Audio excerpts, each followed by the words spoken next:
यहाँ Indian army कुछ देर कबल खड़ी थी। इसी तरह और जगहों पे 740 किलोमीटर का जो हमारा बॉर्डर है, लाइन ऑफ कंट्रोल जिसको कहते जी हैं, बिल्कुल। उसके मुख्तलिफ जो पॉइंट्स हैं, वहां से अब लोग ये सोच रहे हैं कि हम पैसे लेके बॉर्डर लाइन ऑफ कंट्रोल पे जाएं और इंडिया को कहें कि आटा लाओ हम खाएं। जय हिंद साथियों, इन दिनों पाकिस्तान के पीओके से एक वीडियो सामने आया है जिसमें भारतीय सेना सीमा में दाखिल हुई है, जिससे पाकिस्तान के होश उड़ गए हैं। क्योंकि पाकिस्तान पीओके को अपना हिस्सा मानता है, इसलिए पाकिस्तान बहुत परेशान है। पर वहाँ के लोग बड़े खुश नज़र आ रहे हैं और वहाँ के लोग इंडियन आर्मी को देखकर बहुत खुश नज़र आ रहे हैं। आपको बता दें कि भारतीय सेना एलओसी क्रॉस करके पीओके में एंट्री मार चुकी है। वह पुंछ रिवर में 100 किलोमीटर अंदर जा चुकी है। वह इसलिए अंदर जा चुकी है कि वहां पत्थर और रेत का खनन जोरों से चल रहा था। इस मामले को हैंडल करने के लिए इंडियन आर्मी पीओके के 100 किलोमीटर अंदर पेट्रोलिंग कर रही है। वहीं से यह वीडियो सामने आया है, तो चलिए देखते हैं आखिर क्या मामला है। यहाँ इंडियन आर्मी कुछ देर कबल खड़ी थी। इसी तरह और जगहों पे 740 किलोमीटर का जो हमारा बॉर्डर है, लाइन ऑफ कंट्रोल जिसको कहते जी हैं, बिल्कुल। उसके मुख्तलिफ जो पॉइंट्स हैं, वहां से अब लोग ये सोच रहे हैं कि हम पैसे लेके बॉर्डर लाइन ऑफ कंट्रोल पे जाएं और इंडिया को कहें कि आटा लाओ हम खाएं। तो ये जो मैंने बयान दिया है, ये इस बैकग्राउंड में दिया है कि कम से कम हमें आटा तो हम चलो, ये पाकिस्तान से नहीं आटा आ रहा, हमारा आटा भी ले गया पाकिस्तान फ्लोर मिलों से निकाल के, तो पंजाब में, तो कम से कम हम लाइन ऑफ कंट्रोल पे जाके मंडी से, राजौरी से हमें इजाजत दो कि हम वहां से कम खाने की चीजें तो लेके आए, लोग भूख से मर रहे हैं। तो इसलिए मैंने कहा कि ये ट्रेड रूट्स जो है इनको फौरी तौर पर खोला जाए, और आज मैंने ये अपील भी की है कि भाई इसके ऊपर संजीदगी के साथ भारतीय सरकार भी गौर करे, पाकिस्तानी सरकार भी गौर करे, पीओजे की सरकार भी गौर करे और ये ट्रेड रूट खोलो। ये इस वक्त जो पीओजे के में कम से कम हमें बहरान का सामना है, ये तो कम से कम फूड क्राइसिस पे तो हम काबू पाएं किसी न किसी तरह से। बिल्कुल डॉक्टर साहब, ये बड़ी इंपॉर्टेंट आपकी बात है, बिल्कुल सही है। और यही कुछ गिलगित के दोस्तों ने कुछ दिन पहले यही बात बताई मुझे, कुछ दोस्तों से बात हुई, वो यही कह रहे थे कि यार हम ठीक है, हम जिसे कहते हैं पुरअमन किस्म के लोग हैं, बड़े हाईली एजुकेटेड लोग रहते हैं जीबी के अंदर, लेकिन जब चीजें आपको बेसिक चीजें, यानी खाना सबके लिए होता है, कोई भी जानदार है, पौधा है, जानवर है, इंसान है, उसको खाना चाहिए। तो वो कहते यार पहले गंदम आती थी, उसके ऊपर वो सब्सिडी खत्म करते करते अब शायद कुछ परसेंट रह गई, ये सारी खत्म कर दी, और बहुत सारे गिले शिकवे उन्होंने रखे हुए हैं। तो ऐसी सूरत में पाकिस्तान अपने लिए ज्यादा मुश्किलें नहीं खड़ी कर रहा कि या तो सब्सिडी आप शुरू से right from the first day ना देते।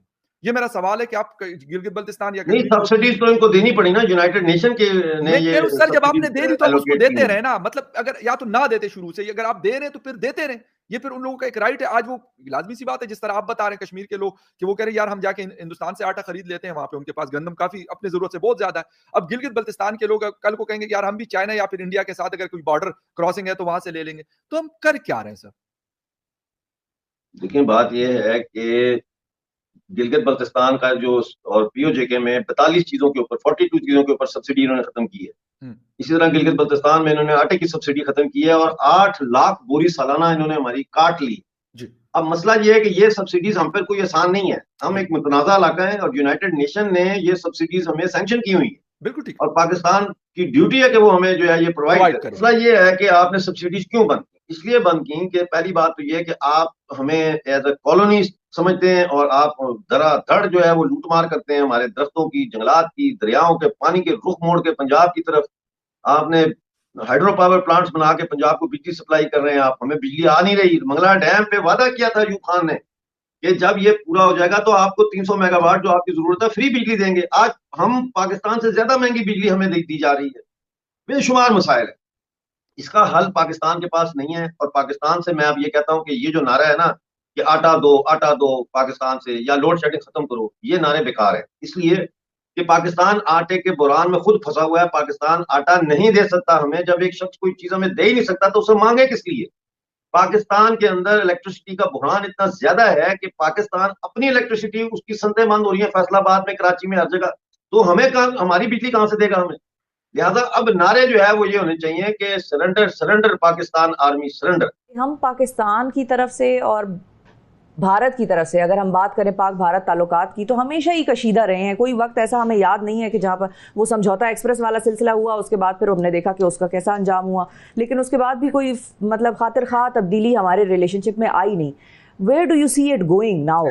इस वक्त चूंकि मोदी हुकूमत है, RSS की हुकूमत है, उनकी एक आइडियोलॉजिकल फॉरेन पॉलिसी है, नजरियाती फॉरेन पॉलिसी, तो उस हवाले से हिंदुस्तान का जो रवैया है बहुत मनफी है। और अभी बात की 2023 में, अब 2023 में हिंदुस्तान मेजबान है G20 का, जो ग्रुप ऑफ 20 ममालिक हैं डेवलप्ड इकोनॉमीज के, थर्ड वर्ल्ड के भी, वेस्ट के, यूरोप के। अब वो कोशिश कर रहा है कि G20 के मेजबानी को मिसयूज करे और कुछ इवेंट्स मकबूजा कश्मीर के अंदर कराए जाए, जो एक डिस्प्यूटेड टेरिटरी है, और एक इंटरनेशनल ऑर्गेनाइजेशन को कंट्रोवर्शियल किया जाए। तो मैं समझता हूँ ये भी बड़ी गलत बात है। असल में जो मीडिया लेवल पर, पॉलिटिकल लेवल पर, पार्लियामेंट्री लेवल पर हमें बात करनी चाहिए जिस हद तक मुमकिन हो।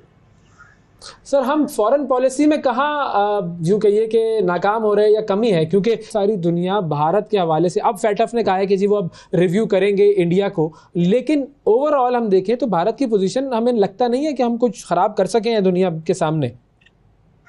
नहीं, देखिए ना, हमने कोशिश की खराब करने की।